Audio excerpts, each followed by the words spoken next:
Independent Thinking Online Children's Book Festival in partnership with the amazing Sue Atkins and the Sue Atkins Book Club. Also linked up with the Roving Bookshop. We give them a mention as well. They're doing amazing stuff, taking books into schools. And every one that we've done so far, and I've said this, I think at each one is different, which is what I love about this. I'm learning so much about all sorts of aspects of children's authors, children's books, things that children can get into. But some of the books are more about rather than aimed for children. And this is an example. This amazing looking book, as well as an amazing book in terms of what's inside it, is by Katharine Hill. It's called A Mind of Their Own. Anybody with teenagers will know exactly where that title might come from, but we might get Katharine to explain that. So Katharine, welcome to our book festival. Just introduce yourself and tell us, where did that title come from? Where did that book come from? What got you into what you're doing now? Thanks, Ian. So yeah, it's really great to be part of this festival. So I'm Katharine Hill and I'm the director of a national charity called Care for the Family. And we aim to provide support for families, strengthen family life across the UK. But my role in that, as well as leading the organisation, is I write and I speak. And my latest book is this one, A Mind of Their Own, Building Your Child's Emotional Wellbeing in a Post-Pandemic World. And I think it came about because we were already really concerned about the level of mental ill health in a whole generation of young people. Hardly a week went by without headlines being there about overstretched services, rising levels of anxiety. And so I wanted to write a book that would equip parents to build emotional well-being from the get-go. Lots of really important work is happening, helping those who are in crisis. But this was to be what we call it, Care for the Family. We talk about being the fence around the top of the cliff rather than the ambulance at the bottom. So wanted to do that, started writing it. And then 2020 came. And so when I started writing it, many of us had never heard of a place called Wuhan. Social distancing wasn't a word that we used in our everyday vocabulary, but the pandemic came. And so actually the messaging of the book feels even more timely for many parents. So that's how it came about.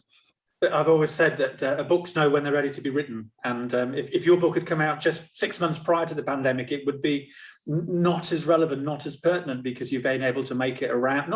It's not about the pandemic, but you've certainly been able to angle that towards it. And there are so many things that are now more visible to adults working with children. Like I said, it happened before. We were worried about their well-being, but there are so many other things now that seem to have come to a head in the last little while. What is your background? You set up this, you work for this charity. What is your background before that? Well, my background originally was as a family lawyer. So I worked in the area of family breakdown, helping people through divorce, custody, adoption, care proceedings. And I think through seeing just the tough stuff of family life, when for all kinds of reasons family life hasn't worked out for people, that really inspired me to want to work and do something on the end of prevention. But I stopped being a lawyer. I'm married, we've got 4 children and now 3 grandchildren. And so I had a break when our kids were little, and then I joined Care for the Family, which has been going now for 30 years. I've been working for them for about 20 years. So so from the legal side of it, you're able to see when families weren't working properly or were doing harm to each other. You wanted to again be that fence before things became worse for the children. I think, and just the heart of it, really, just, how devastating it is. One of our values at Care for the Family is vulnerability. So we want to come alongside families. And in my writing, I try and do that, giving some really good ideas, really practical advice.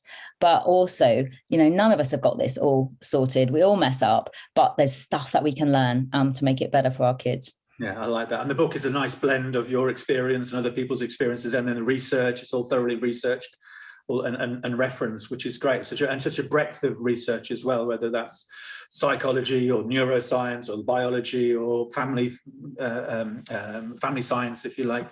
You mentioned in the book that teachers are heroes on more than one occasion, and bearing in mind that for the independent thinking audience, it's mainly going to be, or a lot of it is going to be teachers from primary and secondary, and including special needs. What in your book is relevant for teachers? Why are they heroes for you? What role does the teacher play in supporting a family to be healthy?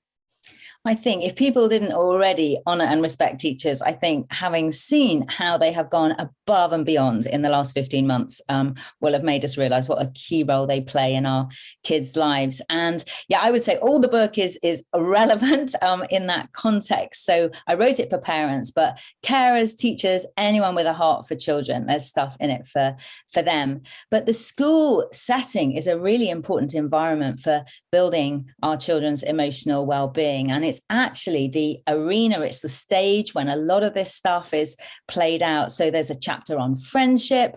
There's a whole chapter called What Does Success Look Like?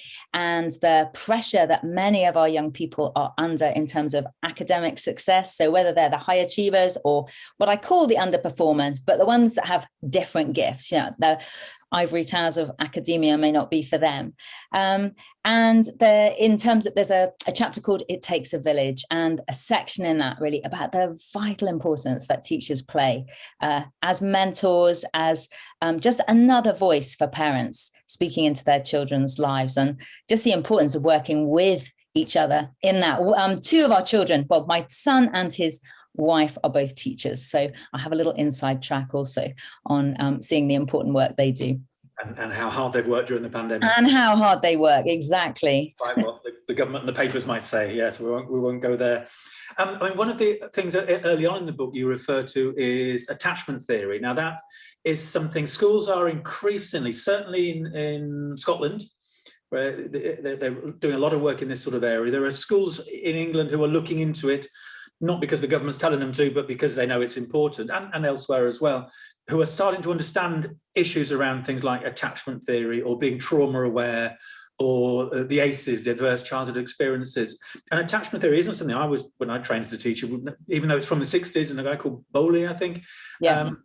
Can you just explain that a little bit? Because that seems to be right at the beginning point of any child's journey, is the attachment theory. And what are the implications for schools, especially around behaviour, when, again, I'm talking about in England, especially, behaviour is seen as a default and a defect and something that needs to be corrected because the child is being naughty, as opposed to there might be other things going on. So if you could just start with attachment theory for us, please. Yeah, so one of the chapters in the book is called about, why family matters, and the fact that our family, whatever shape or size, is the place where we learn to love and to be loved, to forgive, to be forgiven. We see how conflict is resolved. And key to this is exactly as you say in attachment theory, which is a theory that was brought about by a guy called John Bowlby I think it was in the 60s.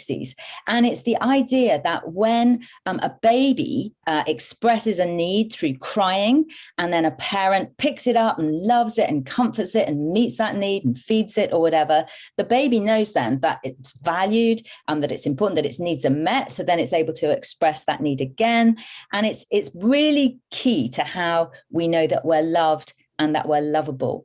And of course, in schools, our academic success is really important, but so important also is our emotional well-being, and that they work together. And so I think just understanding the effect. So there is some really sobering research about the actual brains of little babies that were experienced severe trauma as babies, and their brains are just different and smaller and underdeveloped than a child that has received that nurture and that consistent love and care. And I would say that's a sort of foundation really of the book. I talk about all the different parenting things that you'd get in most parenting courses. So things like, talking and listening to our children and spending time with them and putting boundaries in place, which are about security. But the thing about this book is also there's some really key messages that are about emotional well-being, because most of us know how to build our children and help them grow physically. But, we get them to eat their broccoli and we put stair gates up and we teach them to cross the road or whatever. But there's key stuff about how we can help them grow emotionally and what an important role we play in that. No, I love that. And you talk about talking to your children. You've also got a series of zip it boxes, which are the things not to say to your children. Many of which I have to say, hand up, I will have said. But yeah, they're quite fun. And that's one of the things about the book.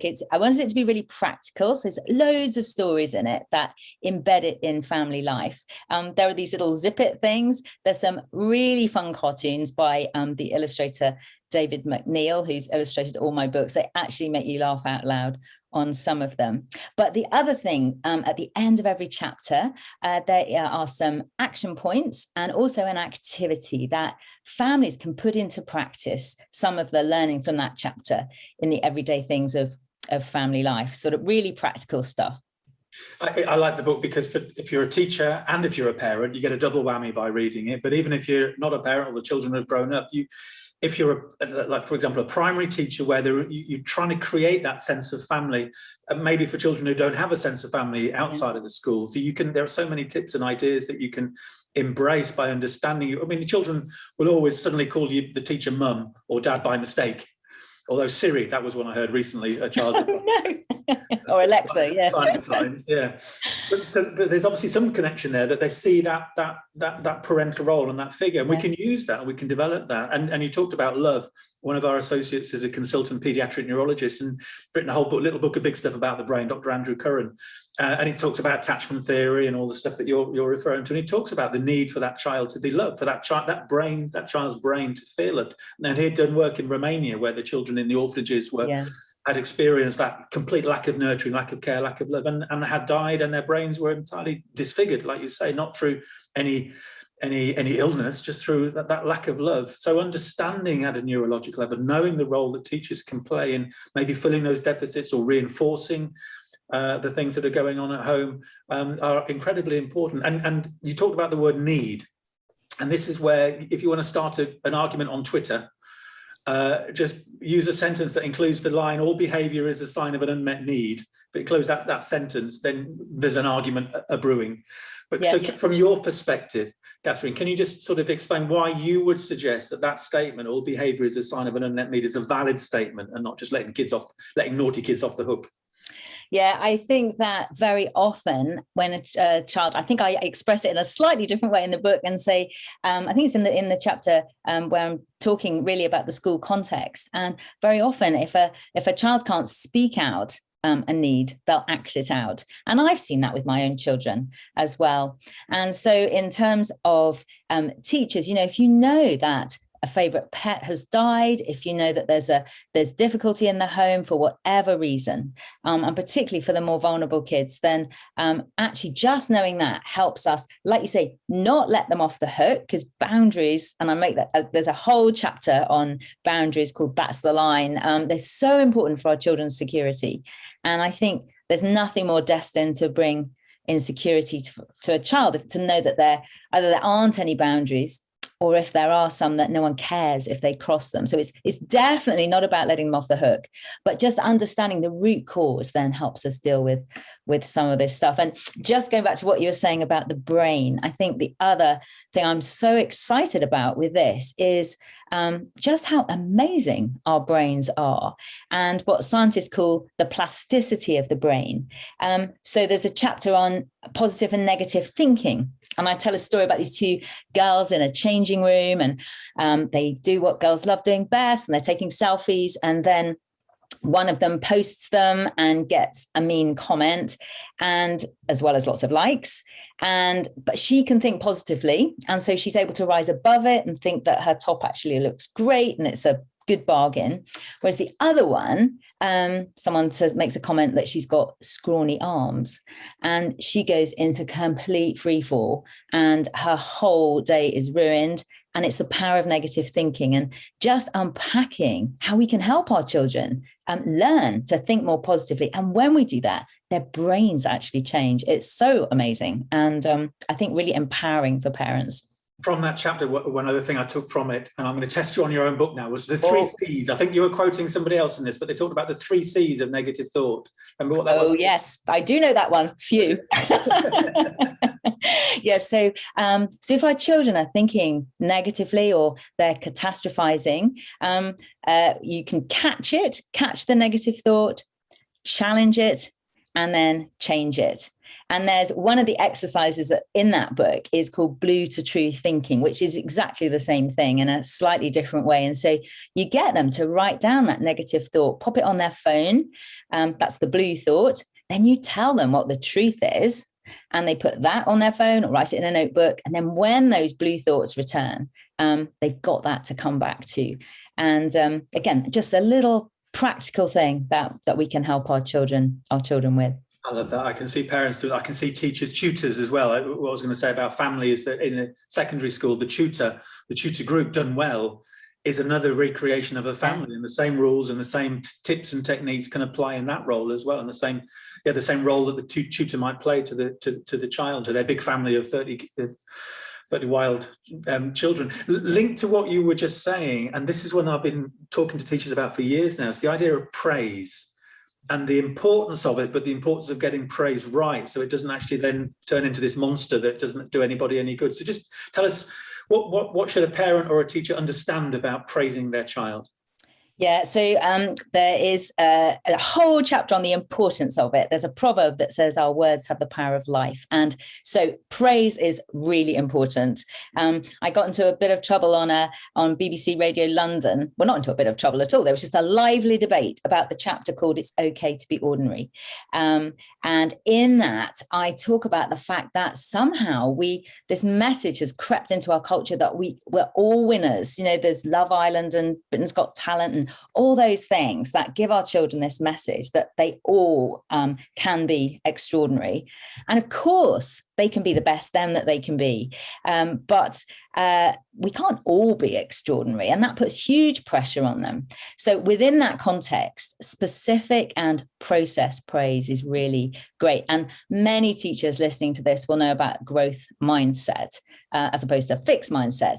And growth mindset enables children to understand that when they work hard at something, when they persevere at something, that actually that is then the secret to success, not just their fixed talent. So if we praise effort and we praise character and we praise the process, that is so much better for their emotional well-being. So there's so much we got wrong with our kids, but I know one thing I think we got a little bit right was after they'd worked for their exams, some more hard than others, we'd take them out for a pizza or do some family celebration before they got the results, just to recognize this is the effort that we're praising. So that would be that. I like that. Celebrate rather than praise or reward, because that's a bribery. Celebration is just, well, I'm testing you again. Second test, you've done well so far. Why are birthdays good for self-esteem? Oh, now this is my pet subject. I'm a huge fan of birthdays because they're not about what you've achieved. They're about who you are. And I love in our kids' birthday cards, just writing. Every year I just write, you are, and then I put some of the qualities that I've seen in them. You know, you're an adventurer, you're courageous, you're compassionate, you're whatever it is. And yeah, that really, again, that builds their self-esteem. So I'm a big fan of birthdays. I love that. I love that. So one day where you can feel special just for being you. Exactly. And that is the key of this. This is helping our children discover their identity, who they were made to be, and what gifts they've got. And that's the context in which they flourish. Yeah, I like that. And don't get me on to non-competitive sports days. I've spent too much of my life looking at loads of children throwing beanbags into hoops for no purpose whatsoever. We won't go there. I do. I expect you read the story on that. Yeah. Oh, yes. And the pass the parcel for every child gets a present, which again I did. But measuring the number of bits of paper, and to match the number of children in the party. That's extreme. That's extreme. In fairness, time goes quickly. We've talked about the you're going to read a little bit from the book. So are you happy to read the bit about? I would love to do that. Is that okay? So yeah, I will do that. It's a little bit from the chapter that's about the pandemic, and just as a context, I think the pandemic has put a magnifying glass on family life. And whilst a very few children have actually done okay, for the vast majority, it's been so tough, particularly the most vulnerable. And so the chapter at the end, I thought I'd read a little bit from that, just about how our children have responded, but also the opportunity that it is. So for children and young people, the changes brought on by the pandemic have formed a perfect storm. Younger children have missed the structure and routines of the school day, the school run, play dates, sleepovers, birthday parties, and sport. Schools are reporting that children that were previously potty trained have regressed back into nappies or forgotten how to use knives and forks. And at the very time our teenagers should be flexing their muscles of independence, they find themselves grounded and in an educational limbo, with life as they know it on hold. Perhaps it should come as no surprise then that 1 in 5 children have reported persistent stress during lockdown, which is in itself a predictor for mental health disorders. Rites of passage represent important milestones in our children's lives, and many school leavers feel that COVID-19 has robbed them of experiences that should have been filled with excitement, fun, and emotion. So farewells to teachers and classmates at end-of-term events, proms, transitions to a new school, they've all been taken away, and there's a sense of loss and grief, often masquerading as sadness, anger, or irritability. So Mia, who was in her final school year, said this: "We had an assembly where we heard that school was going to close, and then we got to take a few pictures and some people signed T-shirts, but not everybody had one because they weren't prepared. It's really sad how school ended early, because I don't think any year 11s really got a proper last day of school. They didn't get a proper send-off like they usually would." And then she says this: "It doesn't feel real. It feels like we're in a movie and something's gone wrong." And then I go on just to say, perhaps it is no surprise that there's a growing body of evidence that suggests the fallout from the pandemic on our young people's well-being could be significant and long-term. But before we add the effects of COVID-19 to the list of things that keep us up at night, it's important to recognise they're not a prophecy of our children's future lives. We're seeing normal reactions to an abnormal set of circumstances. Of course, if our children exhibit an ongoing pattern of behaviour and we're concerned, we should seek professional help. But we should think twice before medicalising feelings of boredom, frustration, loneliness, or confusion. Our 8-year-old not wanting to get out of his pyjamas is not necessarily an indication that he is depressed. And our 15-year-old gaming into the night and raging against the world doesn't automatically equate to them having an anxiety disorder. Clinical psychologist Dr. Roger Brotherton commented, "We think of the generation who grew up in the Second World War not as a damaged or a lost generation, but as one of the most resourceful, resilient, and stoic, because they learnt so much from facing challenges in their youth. In the same way, this generation need not be overwhelmed or damaged by the pressures and challenges of COVID-19. Parents are the biggest influence on their children's lives. And if we apply the principles of this book to our time together during lockdown, we have every opportunity to help our children grow stronger, more adaptable, and resilient." I like that. Very optimistic, positive, hopeful towards the end. Definitely a message of hope. It's got to be a message of hope. And it's true. It's absolutely true. With the right support, our kids are going to come through this stronger. I like that. And you talk about COVID-19, and there's a cartoon in the book saying where the little girl saying to the dad, "What was COVID-18 like, Dad?" I know, that's great, isn't it? And another one, there's a granny, I think, with her granddaughter looking at a photo album, and she says, "Granny, why aren't people wearing masks?" So Brilliant. Okay, so Katharine, if you can just tell us if you have a website, how people can get hold of you. We've already said that the book's available via the Roving Bookshop. Just tell us how we can find out more about your work. Okay, so obviously through the Roving Bookshop, but also the publishers, muddypearl.com. And then I'd love people to check out the Care for the Family website. So it is www.careforthefamily.org.uk. Loads of resources there to help family life. And you can also get the book from our shop on that website as well. And then you can find me on social media, Twitter, Instagram, Katharine with an A in the middle.